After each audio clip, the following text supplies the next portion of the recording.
ꯆꯥꯛꯍꯥꯎ ꯃꯍꯤꯁꯦ ꯏꯃꯥꯏ ꯁꯤꯗꯤ ꯁꯅꯥꯟ pro ꯃꯦꯛꯁꯅꯤꯅꯦ authenticity as well as modern touch ama pirago yam bazara Nikes ki special ne hai tare maze Italian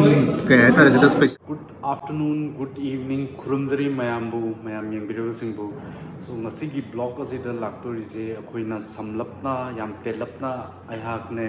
chungreng kore ne amadi chakum gi koini brother ambaga loina na koi henta khairiba noba manipuri restaurant theme cuisine the theme oirakanda haugatkiba restaurant Safdarjungda newly opened by Nikes chef Nikes Asem amadi koi renowned actor Araba mokoinina haugatlaga semgatkiba restaurant adu ngasi chatpoi masigi chatpoi sida video je yamna telapoi gi yam katna sangboi gi de karino hai nong numit adu nongju chugi aduga akoi gi brother chungreng ju yawbani na time do ko yam kan spend tongam re but fortunately akoi adum extensive way na khara chaba taste of experience to tau phange and hopefully see videos da mayam ju enjoy to biwa phangani and henta khari ba location je yamna have the cozy oiba ko Instagram worthy location hai tare ko koi di anova laiba youth sing yamna pamgadaba plus the way the presentation adagi chahau gi mahi gumba puthorei ko adagi atopa macha macha koi gi side ki snack ke ka yam yauri bu ko pata bazana ko adu videos da happy you next time jo full detailed blog ma ai tawzar na ba tawge yam phazana hona javni makoi na ju hana makoi India Gate to decent oiba mafam adagi hantak na kitang premium oina mayam gi pura setting ga loina na hokiba area ne hai tare ko masi gi Safdarjung gi sida henta khairi hoji and rate kai ka so yam da it is okay hai tare koi wallet friendly hai tare ko pocket friendly ho gedam ni mayam kibigano maming je tar kan da have the leidana ko extraordinary expensive ho geda ba adum manate it is very high tare ko it's a very decent pricing and oibro oidover the videos that mayam yengbiro ko check out this video thank you mayam lai henta kai jisa kaino sibo chahau mahi as coffee mal ready Kasi complimentary di ba? thank you so much si lai ji henta ne koi detail ha pa ge ko chahau mahi se mai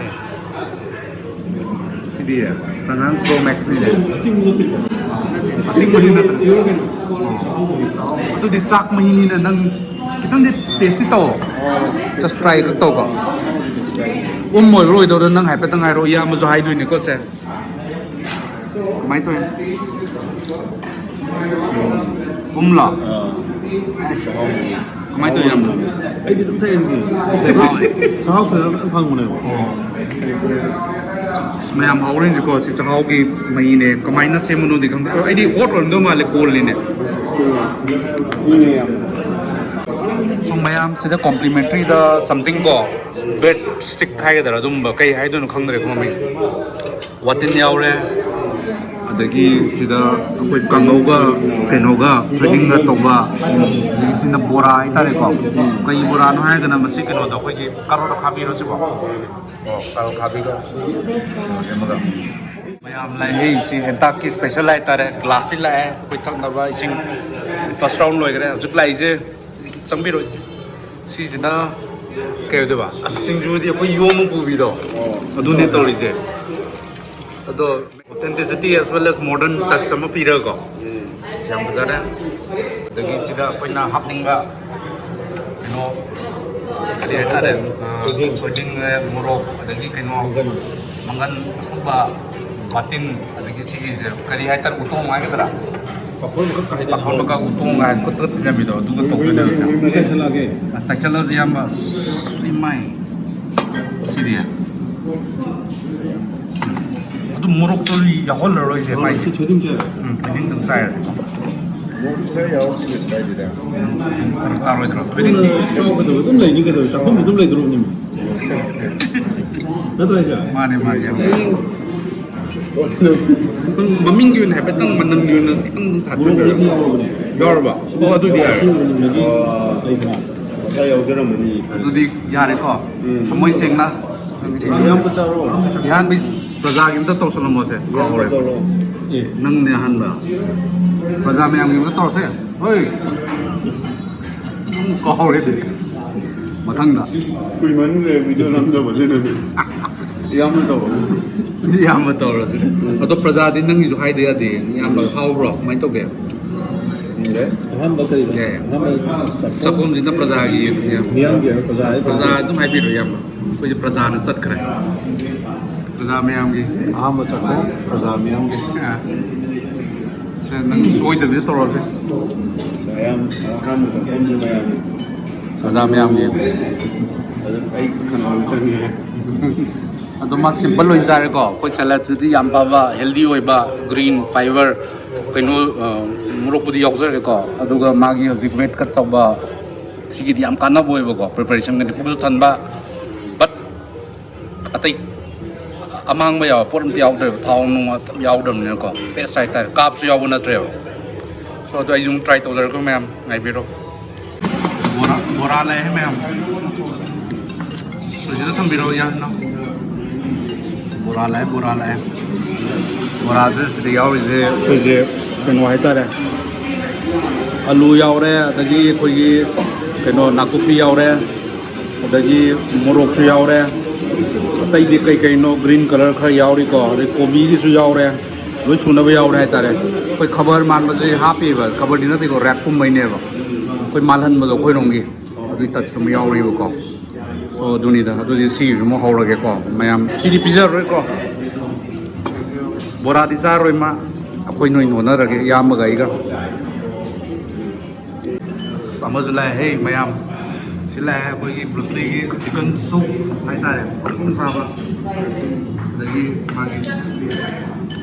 ꯁꯨꯞꯀꯤ ꯀꯩ ꯍꯥꯏꯇꯥꯔꯦ ꯃꯨꯟꯅꯁꯨ ꯂꯥꯛꯑꯦ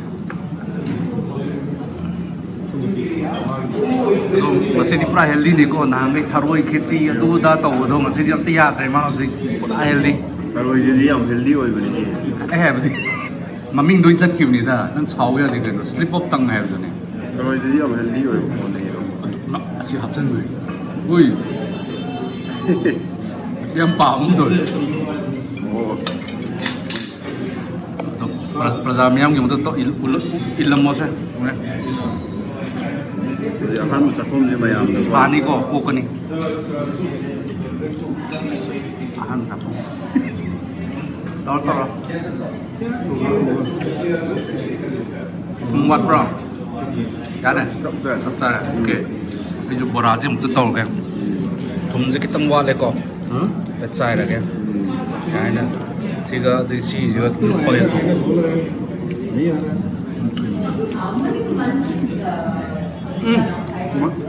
ꯑꯩꯅ ꯍꯩꯅꯗꯕꯁꯨ ꯑꯂꯨ ꯆꯣꯝꯁꯨ ꯂꯥꯛꯑꯦ ꯑꯗꯨꯝ ꯊꯝꯕꯤꯔꯣ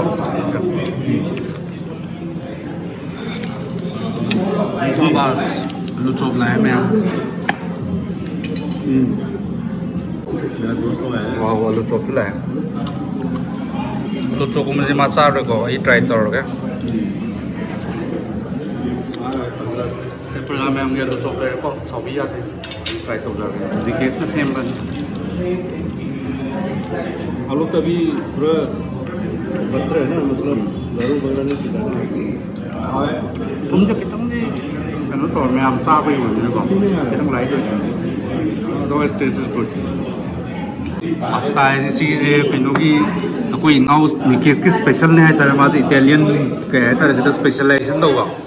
तो मोरोक चाइदना मुक्तोइबा सिदा मथक्ता तोंगिबा कइनोगा से मनागा से कई लीफ नोदी आई सामान खंगजद्रेको कई लीफ ओइदोनो जिको अदा क्रीम यावदना अदगी मोगी चीज का तौदना हा सीजु मान ममित तारे इजे बुङो नो होजिते पान हापा सीजे मयां मनम नमक खंगनी दा दुदे येंजे माने मयां तोंदोनी माने सिलेको दो हावब्रो खोट्रो दे दum हाइजरागे मयां सावबिरन अदो नंगसी सावरजु केम चाया रोइको उसले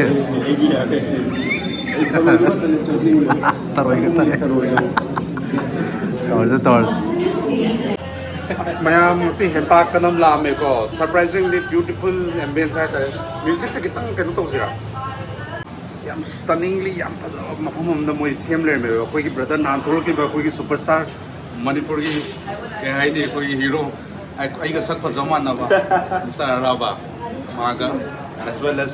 the world famous Mr. Vikesh मा ऑडी के हम चलने क्वाट्रो कहीं नाम तौगिम ने आई येंगी को नंग अदगी मुंबई दसु अदो ngasi pai phajamna je koi material khara try tore so he is trying to present Manipuri cuisine into some other platform hai tare ko unusual way hai tare or matlab traditional unorthodox way da hai tare so I am try to give and for me best part was kino to koi pasta is a must I magi koi brother Nikesh ki best I my pasta to try to view Singju is very good अभी माँगी पुथो पर style होएंगे size video तो है पे है कम नहीं को it's wrapped with newspaper Leena तेरे को ये wrap तो मालन मदो कोई यूं का पी वो तो you are giving that touch but modern outlook तो महा पगा so you should come everyone अदो location के का तो यहाँ पे हापा मगे अदो मखा ताबो हतंग किनो निकेश का हतंग वाई तो सिको just a moment yes chef Mr. Nikesh And Dr. Sweden Lakpiu, Sabdasang Enclave, Mayung Furda, aduga sila anoba Manipuri all traditional budi flavor di daiba aduga something new in pa mayam contemporary way da try to zabani mayam laktuna experience of you. Insta wordy का है बताओ Insta word yes. Insta wordy as well as I think taste wordy as well as कहीं कहते हैं कोई can was there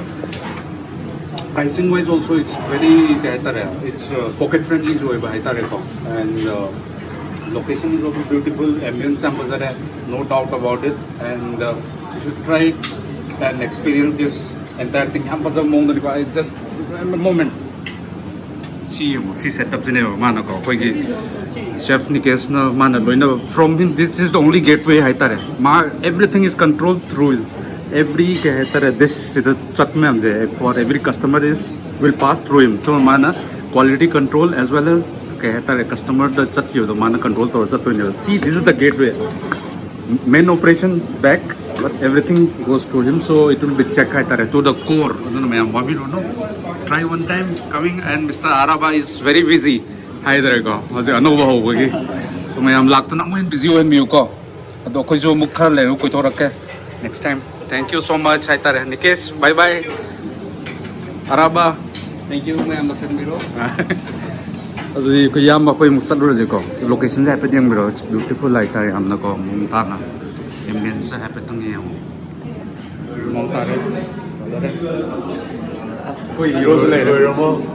Manipur का थारे सी जो मम्मी तब फाउलम सिद्धां तब चुआ सी जे मणिपुर जे बेल से सीधे प्रोक्ति नत्रो मणिपुर दा चकुम न पुरो के मैं यूम दा हायो दे चलो इको मैं आम अदुदी सी ने हंता खाई जे मथक का जे ओने आम तोरमे मथक का जे ओने सुरे सी